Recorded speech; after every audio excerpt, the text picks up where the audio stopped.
YSR Congress party విద్యార్థి విభాగం యువజన విభాగం ఆధ్వర్యంలో 2025 డిఎస్సిలో జరిగినటువంటి అక్రమాలపైన సిబిఐ దర్యాప్తు కావాలని, దీనికంతటికీ మూల కారకుడైనటువంటి విద్యాశాఖ మంత్రి లోకేష్ రాజీనామా చేయాలని,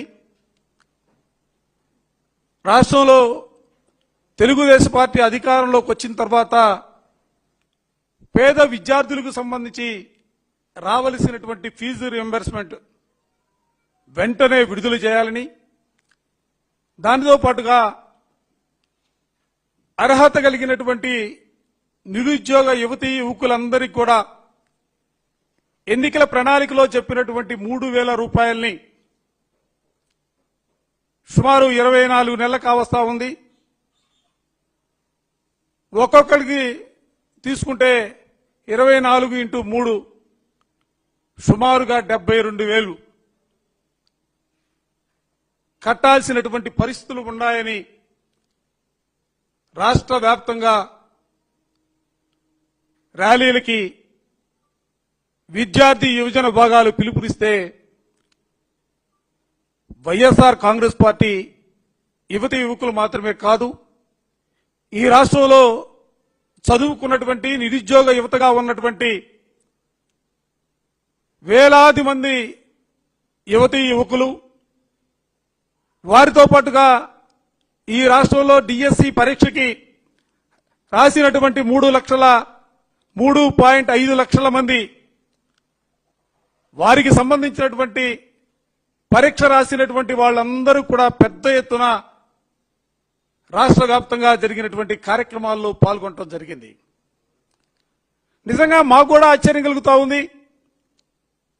కేవలం విద్యార్థి యువజన విభాగాలు పిలుపునిస్తే రాష్ట్రంలో పెద్ద ఎత్తున ఏ ప్రాంతంలో చూసినా కూడా పోలీసులు అడ్డంకులు పెట్టాలని, అడుగడుగునా అడ్డుకోవాలని ప్రయత్నం చేసినప్పుడు కూడా వాటన్నిటినీ కూడా అధిగమించి జరిగిన ప్రతి జిల్లాలో కూడా వేలాది మంది పాల్గొని కార్యక్రమాన్ని జయప్రదం చేయటం చూస్తే ఈ రాష్ట్ర ప్రభుత్వానికి కూసాలు కదలటం ప్రారంభమయ్యాయన్న అంశాన్ని సందర్భంగా గట్టిగా చెప్పదలుచుకున్నా.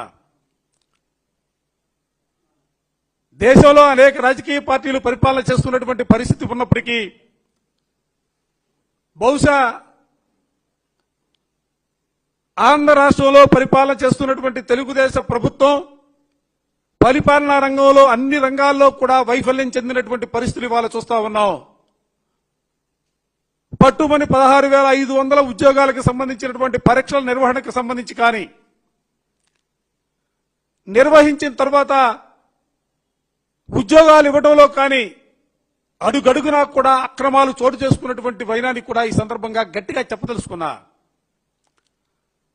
అసలు ఏమిటి దౌర్భాగ్యం అని అడుగుతా ఉన్నా. 4 సంవత్సరాలు ముఖ్యమంత్రిగా పరిపాలన చేశారని చెప్పుకుంటారు.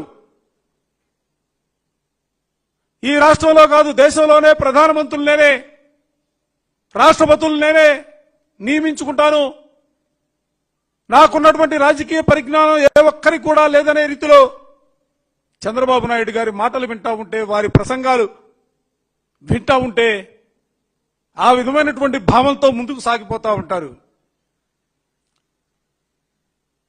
అరే దేశమంతా కోడే కూస్తా ఉంది. డిఎస్సి పరీక్ష రాసినటువంటి అభ్యర్థులందరూ కూడా రోడ్లపైకి వచ్చి వాళ్ళకి జరిగినటువంటి అన్యాయం గురించి మాట్లాడినటువంటి పరిస్థితులు ఉన్నాయి.